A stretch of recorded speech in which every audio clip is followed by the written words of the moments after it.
ಜೈ ಶ್ರೀಮನ್ನಾರಾಯಣ.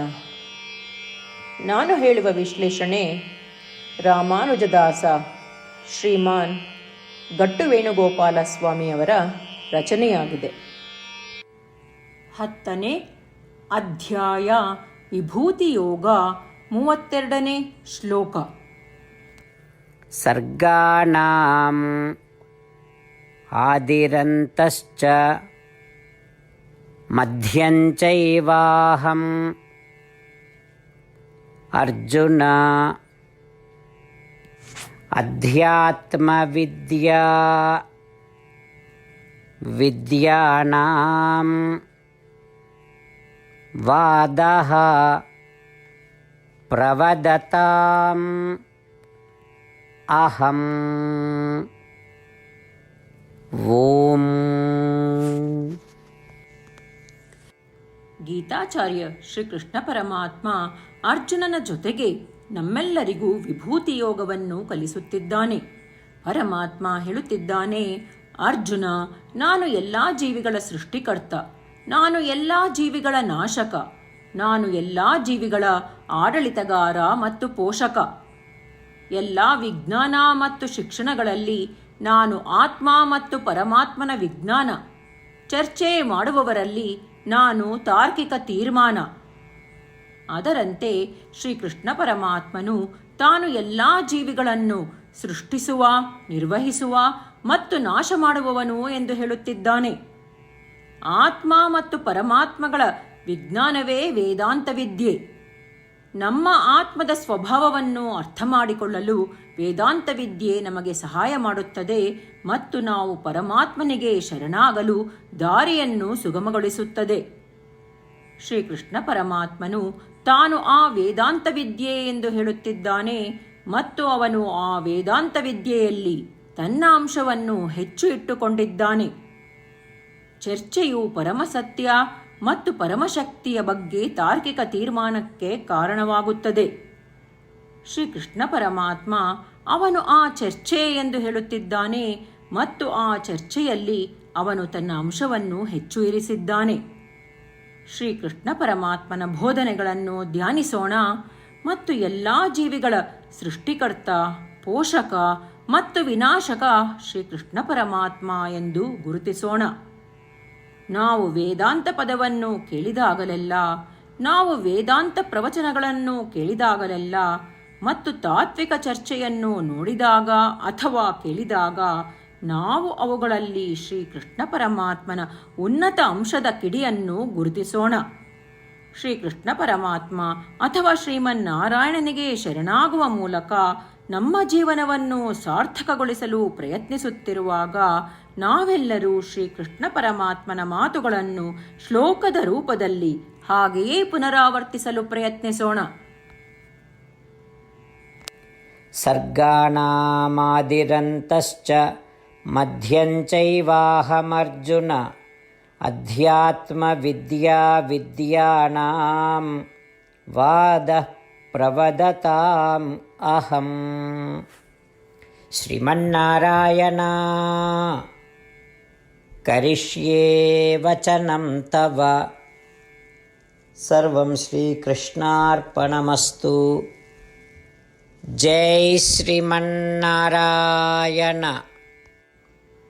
ಗೀತೆಯ ಸತ್ವ ಮತ್ತು 8 ಭಾಷೆಗಳು. ಶ್ರೀಕೃಷ್ಣ ಪರಮಾತ್ಮ ಉಪದೇಶಿಸಿರುವ ಶ್ರೀಮದ್ ಭಗವದ್ಗೀತೆಯ ಪೂರ್ಣಸತ್ವ. ಅಧ್ಯಾಯ 18, 65ರಿಂದ 70 ಶ್ಲೋಕಗಳಲ್ಲಿ 8 ಕಾರ್ಯಗಳನ್ನು ಮಾಡಬೇಕಾಗಿದೆ. ಶ್ರೀಕೃಷ್ಣ ಹೇಳುತ್ತಾನೆ, ಈ 8 ಕಾರ್ಯಗಳನ್ನು ಯಾರು ಅನುಸರಿಸುತ್ತಾರೋ ಅವರನ್ನು ನಾನು ಪ್ರೀತಿಸುತ್ತೇನೆ. ನಾನು ಆ ಭಕ್ತರನ್ನು ಎಲ್ಲ ವಿಧದ ಮಾರ್ಗಗಳಲ್ಲೂ ಸಂರಕ್ಷಿಸುತ್ತೇನೆ. ಶ್ರೀಕೃಷ್ಣ ಪರಮಾತ್ಮ ಉಪದೇಶಿಸಿದ ಭಗವದ್ಗೀತೆಯನ್ನು ಪೂರ್ಣ ಕೇಳಿಸಿಕೊಂಡ ನಂತರ ಅರ್ಜುನ ಹೇಳುತ್ತಾನೆ, ಕರಿಷ್ಯೇ ವಚನಂ ತವ. ಇದರ ಅರ್ಥ, ಕೃಷ್ಣ, ನಾನು ನೀನು ಹೇಳುವ ರೀತಿಯೇ ಮಾಡುವೆ. ಇದೇ ಕಾರಣದಿಂದ ಶ್ರೀಕೃಷ್ಣ ಅರ್ಜುನನಿಗೆ ಎಲ್ಲ ವಿಧದ ಯಶಸ್ಸು ಮತ್ತು ವಿಜಯಗಳನ್ನು ಪ್ರದಾನ ಮಾಡಿದ. ನಾವು ಈ 8 ಕರ್ಮಗಳನ್ನು ಮಾಡುತ್ತೇವೆ ಎಂದು ಪರಮಾತ್ಮನಿಗೆ ನಮ್ಮ ಪ್ರತಿಜ್ಞೆಯನ್ನು ಮಾಡೋಣ. ಶ್ರೀಕೃಷ್ಣ ಪರಮಾತ್ಮನಿಗೆ ವಚನ ಕೊಡುವುದಕ್ಕಿಂತ ಯಾವ ಪೂಜೆ, ತಪಸ್ಸು ಅಥವಾ ಯಜ್ಞ ದೊಡ್ಡದಿಲ್ಲ. ನಾವು ಮಾಡಬೇಕಾಗಿರುವ ಈ 8 ಪ್ರತಿಜ್ಞೆಗಳನ್ನು ನಾನು ಹೇಳುವೆ. ನೀವೆಲ್ಲರೂ ದಯವಿಟ್ಟು ಮನಸ್ಸು ಮತ್ತು ಹೃದಯದಿಂದ ಯೋಚಿಸಿ. ಈ ರೀತಿ ಶ್ರೀಕೃಷ್ಣನಿಗೆ ವಚನ ಕೊಡುವುದರಿಂದ ನಾವೆಲ್ಲರೂ ಸಂತೋಷದಿಂದ ಪ್ರಕಾಶಿಸುತ್ತಿರುವ ಶ್ರೀಕೃಷ್ಣನ ಮುಖವನ್ನು ದೃಶ್ಯಕರಿಸೋಣ ಮತ್ತು ಆನಂದವನ್ನು ಅನುಭವಿಸೋಣ. ಜೈ ಶ್ರೀಮನ್ನಾರಾಯಣ. ಇವುಗಳೇ ನಮ್ಮ 8 ಪ್ರತಿಜ್ಞೆಗಳು. ನಮ್ಮ ಮೊದಲನೇ ಪ್ರತಿಜ್ಞೆ, ಹೇ ಶ್ರೀಮನ್ನಾರಾಯಣ, ನೀನು ಸೂಚಿಸಿರುವ ಹಾಗೆ ನಾನು ಸದಾ ನಿನ್ನ ಧ್ಯಾನ ಮತ್ತು ಚಿಂತನೆ ಮಾಡುವೆ. ನಮ್ಮ ಎರಡನೇ ಪ್ರತಿಜ್ಞೆ, ಹೇ ಶ್ರೀಮನ್ನಾರಾಯಣ, ನೀನು ಸಲಹೆ ನೀಡಿರುವ ಹಾಗೆ ನಾನು ಸದಾ ನಿನ್ನ ಭಕ್ತನಾಗಿರುವೆ. ನಮ್ಮ ಮೂರನೇ ಪ್ರತಿಜ್ಞೆ, ಹೇ ಶ್ರೀಮನ್ನಾರಾಯಣ, ನಾನು ನನ್ನ ಎಲ್ಲ ಕರ್ಮಗಳನ್ನು ನಿನ್ನ ಸೇವೆ ಮತ್ತು ನಿನ್ನ ಸಂತುಷ್ಟಿಗಾಗಿ ಮಾಡುವೆ.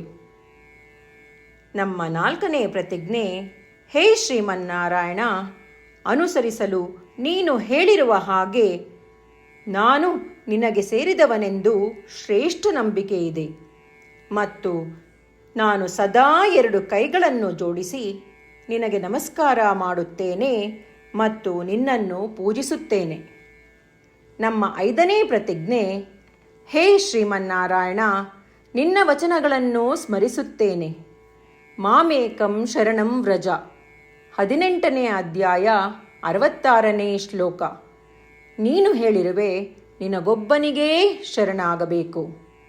ಶ್ರೀಮನ್ನಾರಾಯಣ, ನಿನಗೊಬ್ಬನಿಗೇ ಶರಣಾಗುವೆ.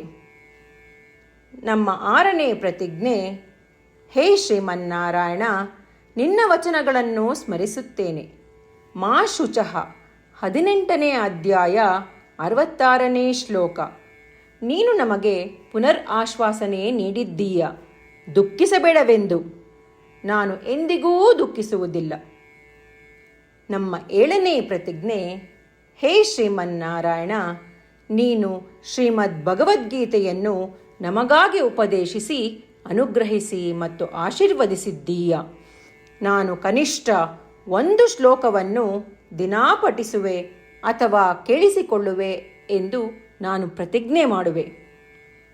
ನಮ್ಮ 8ನೇ ಪ್ರತಿಜ್ಞೆ, ಹೇ ಶ್ರೀಮನ್ನಾರಾಯಣ, ನೀನು ಮನುಷ್ಯ ಸಮುದಾಯಕ್ಕೆ ಗೀತೆ ಉಪದೇಶಿಸಿದೆ. ನಾನು ನಿನ್ನ ಗೀತೆಯ ದೈವವಾಣಿಯನ್ನು ಗೀತೆಯ ಅರಿವಿಲ್ಲದಿರುವ ಭಕ್ತರಿಗೆ ಪ್ರಚಾರ ಮಾಡಲು ಪ್ರಯತ್ನಿಸುವೆ. ಹೇ ಶ್ರೀಮನ್ನಾರಾಯಣ, ನೀನು ಹೇಳುವ ಹಾಗೇ ಮಾಡುವೆ. ನಿನ್ನ ಇಚ್ಛೆಯಂತೆ ನಡೆವೆ. ನಾನು ನಿನಗಾಗಿಯೇ ಶ್ರಮಿಸುವೆ. ಶ್ರೀಮನ್ನಾರಾಯಣನಿಗೆ ದಿನಪ್ರತಿದಿನವೂ ನಾವು ನೀನು ಹೇಳಿದ ಹಾಗೇ ಮಾಡುವೆವು ಎಂದು ಮಾತು ಕೊಡುವುದೇ ಶ್ರೇಷ್ಠ ಪೂಜೆ. ನಾವು ನಮ್ಮ ಅಚಲವಾದ ನಂಬಿಕೆಯಿಂದ ಅವನಿಗೆ ನಮ್ಮ ಪ್ರತಿಜ್ಞೆ ಮಾಡೋಣ. ಶ್ರೀಮನ್ನಾರಾಯಣ, ಕರಿಷ್ಯೆ ವಚನಂ ತವ. ಶ್ರೀಮನ್ನಾರಾಯಣ, ನೀನು ನುಡಿದಿರುವ ಹಾಗೇ ನಡೆವೆ. ಸರ್ವಂ ಶ್ರೀಕೃಷ್ಣಾರ್ಪಣಮಸ್ತು. ಜೈ ಶ್ರೀಮನ್ನಾರಾಯಣ. ಸರ್ಗಾಣಾಂ ಆದಿರಂತಶ್ಚ ಮಧ್ಯಂಚೈವಾಹಂ ಅರ್ಜುನ ಅಧ್ಯಾತ್ಮವಿದ್ಯಾ ವಿದ್ಯಾನಾಂ ವಾದಃ ಪ್ರವದತಾಂ ಅಹಂ. ಓಂ. ಸರ್ಗಾಣಾಮಾದಿರಂತಶ್ಚ ಮಧ್ಯಂಚೈವಾಹಮರ್ಜುನ ಅಧ್ಯಾತ್ಮವಿದ್ಯಾ ವಿದ್ಯಾನಾಂ ವಾದಃ ಪ್ರವದತಾಂ ಅಹಂ. ಶ್ರೀಮನ್ನಾರಾಯಣ ಕರಿಷ್ಯೇ ವಚನಂ ತವ ಸರ್ವಂ ಶ್ರೀಕೃಷ್ಣಾರ್ಪಣಮಸ್ತು. ಜೈ ಶ್ರೀಮನ್ನಾರಾಯಣ. ಜೈ ಶ್ರೀಮನ್ನಾರಾಯಣ. ಎಲ್ಲ ಭಕ್ತಾದಿಗಳಿಗೆ ವಿಶೇಷ ವಿನಂತಿ. ನಮ್ಮ ಜೀವನದ ಎಲ್ಲ ವಿಷಯಗಳಲ್ಲಿ ನಮಗೆ ಶೀಘ್ರ ಮತ್ತು ಪರಿಣಾಮಕಾರಿ ಫಲಿತಾಂಶಗಳ ಅಪೇಕ್ಷೆ ಇರುತ್ತದೆ. ಇದನ್ನು ಸಾಧಿಸಲು ನಾವು ದಿನಪ್ರತಿದಿನವೂ 1 ನಿಮಿಷವನ್ನು ನಾರಾಯಣ ಅಸ್ತ್ರಂ ಓದುವುದರಲ್ಲಿ ಕಳೆಯೋಣ. ನಾರಾಯಣ ಅಸ್ತ್ರಂ ದೊರೆಯಲು ನಾರಾಯಣ ಅಸ್ತ್ರಂ ವೆಬ್ಸೈಟ್ಗೆ ಹೋಗಿ www.narayanaastram.org ನಿಮ್ಮ ಹೆಸರು ಮತ್ತು ಇಮೇಲ್ಗಳನ್ನು ಪಂಜೀಕರಿಸಿ. ನೀವು ಪಂಜೀಕರಿಸಿರುವ ಇಮೇಲ್ ವಿಳಾಸಕ್ಕೆ ನಾರಾಯಣ ಅಸ್ತ್ರಂ PDF ರೂಪದಲ್ಲಿ ದೊರೆಯುತ್ತದೆ. ಈ PDFನಲ್ಲಿ 1 ರಾಮಾಯಣ ಶ್ಲೋಕ, 1 ಗೀತಾ ಶ್ಲೋಕ ಮತ್ತು ವಿಷ್ಣುನಾಮ ಇರುತ್ತದೆ. ಈ 3 ಮಿಶ್ರಣವೇ ನಾರಾಯಣ ಅಸ್ತ್ರಂ. ಪ್ರತಿಯೊಬ್ಬರೂ ಈ ಶ್ಲೋಕಗಳ ವಿಭಿನ್ನ ಸಂಯೋಜನೆ ಪಡೆಯುತ್ತಾರೆ. ಯಾವಾಗ ಪ್ರತಿಯೊಬ್ಬರೂ ಪ್ರತಿದಿನವೂ ಅವರ ನಾರಾಯಣ ಅಸ್ತ್ರವನ್ನು 24,000 ಭಕ್ತಾದಿಗಳೊಡನೆ ಓದಿ ಅಥವಾ ಕೇಳಿಸಿಕೊಳ್ಳುತ್ತಾರೋ, 1 ಸುತ್ತಿನ ಸಂಪೂರ್ಣ ರಾಮಾಯಣ ಪಾರಾಯಣ, 33 ಸುತ್ತು ಶ್ರೀಮದ್ ಭಗವದ್ಗೀತಾ ಪಾರಾಯಣ, 24 ಸುತ್ತು ಶ್ರೀ ವಿಷ್ಣು ಸಹಸ್ರನಾಮ ಸ್ತೋತ್ರ ಪಾರಾಯಣ ಪ್ರತಿದಿನವೂ ಪೂರ್ತಿಗೊಳ್ಳುತ್ತದೆ. ದಿನಪ್ರತಿದಿನವೂ ಈ ರೀತಿ ಮಾಡುವುದರಿಂದ ಗಮನಾರ್ಹ ಮತ್ತು ಅಸಾಧಾರಣ ಫಲಿತಾಂಶ ಹೊರಬರುತ್ತದೆ. ಅದೇ ಕಾರಣಕ್ಕಾಗಿ ನೀವು ಮತ್ತು ನಿಮ್ಮ ಕುಟುಂಬ ಸದಸ್ಯರು ಶೀಘ್ರವೇ ನಿಮ್ಮ ನಾರಾಯಣ ಅಸ್ತ್ರವನ್ನು ಪಡೆಯಿರಿ. ಜೈ ಶ್ರೀಮನ್ನಾರಾಯಣ.